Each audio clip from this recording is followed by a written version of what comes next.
Tá ouvindo? Tá? Tá ouvindo? Vai começar agora. Agora sim.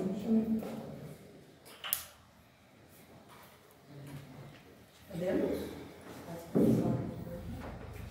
Pode começar, gente. Pode? Pode.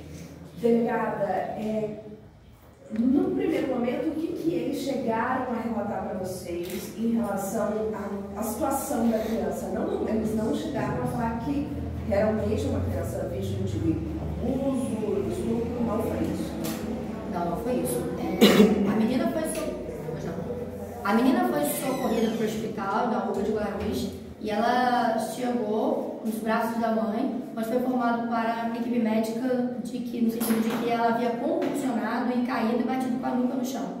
A equipe médica começou a massagear a criança e aí perceberam que existiam lesões incompatíveis com aquela versão apresentada. No momento em que eles acionaram, né, a polícia e nós começamos a diligência imediatamente. Nós fomos ao local, percebemos que de fato existiam lesões não compatíveis com convulsão e queda, com batida de nuca, lesões que inspiravam que elas foram praticadas em data anterior. Então havia já uma suspeita, mas a gente não tinha a prova, né, os elementos de prova contundentes no sentido de poder afirmar que ela tinha sido abusada ou agredida naquela noite. Então, várias pessoas foram ouvidas na madrugada, a equipe médica, eles foram ouvidos, outras testemunhas. Nós fomos ao local, na casa onde aconteceu o crime, e nós percebemos que havia ali um pano de chão com fezes, o que foi supostamente utilizado pelo autor para limpar a menina logo após o crime. E aí, na manhã de hoje, os peritos confirmaram, através do laudo pericial, que a menina foi abusada sexualmente. Houve rompimento de ímã e fissura recente no ânus, demonstrando que ela foi abusada. E mais, o laudo demonstra que ela foi espancada. A morte dela foi em decorrência de uma hemorragia contundente, né, que provocou a laceração do fígado e do baço da menina, ou seja, ela foi espancada. A gente não sabe se por chute ou por outro instrumento contundente, mas não há dúvida de que ela foi estuprada e espancada.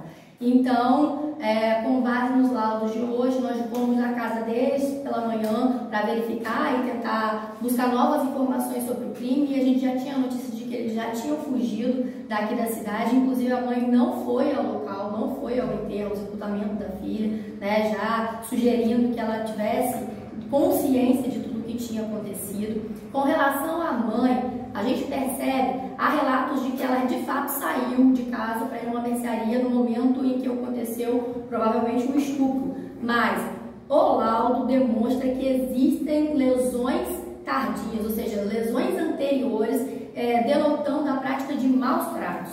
E ela disse, por exemplo, que a menina passou a ter lesões roxas a partir de um ano, aproximadamente um ano. Questionada por que ela não levou ao médico, ela falou que resolveu procurar um pediatra nessa semana. Então, assim, a omissão dela foi relevante para que esse crime acontecesse. Então, em razão disso, nós pleiteamos a prisão temporária dos investigados. O juiz acabou de conceder prisão temporária por 30 dias. Nós vamos finalizar as diligências, né, para concluir o inquérito com êxito e remetê-lo à justiça.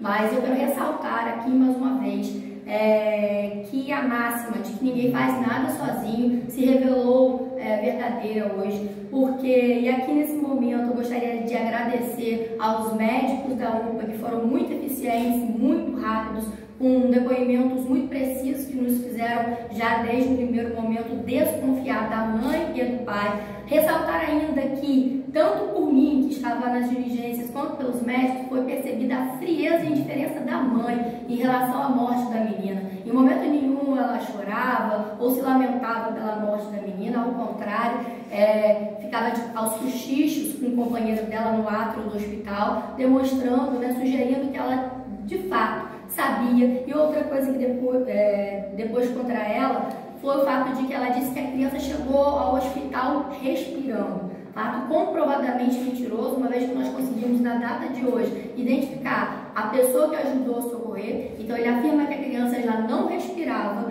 e os médicos confirmam que ela já chegou ao local sem sinais de vida. Então, percebe-se que eles montaram uma história, né, buscando torná-la coesa e promover um álibi para a versão contada pelo companheiro.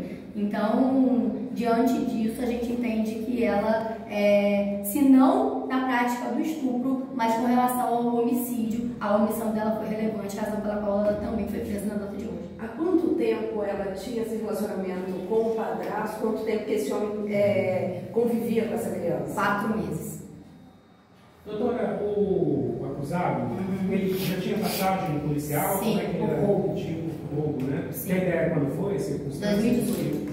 E a circunstância em si conseguiu levantar? Não, ainda não deu tempo. Tá, uma por roubo, 2018. Sim, ela não tinha passagem. Não. Sim. Doutora, acho que nesse momento a gente vem falando em omissão. Acho que teria como a senhora explicar esse papel também, enquanto um companheiro, o pai ou a mãe, numa situação como essa, em que ele não se coloca, não defende a criança, não protege a criança, ele está sendo parte daquela violência, né? Sim, é porque todas as pessoas que são responsáveis pelos infantes, eles têm um dever legal de comunicar, seja no âmbito da polícia, seja no âmbito hospitalar, qualquer situação que gere dúvida.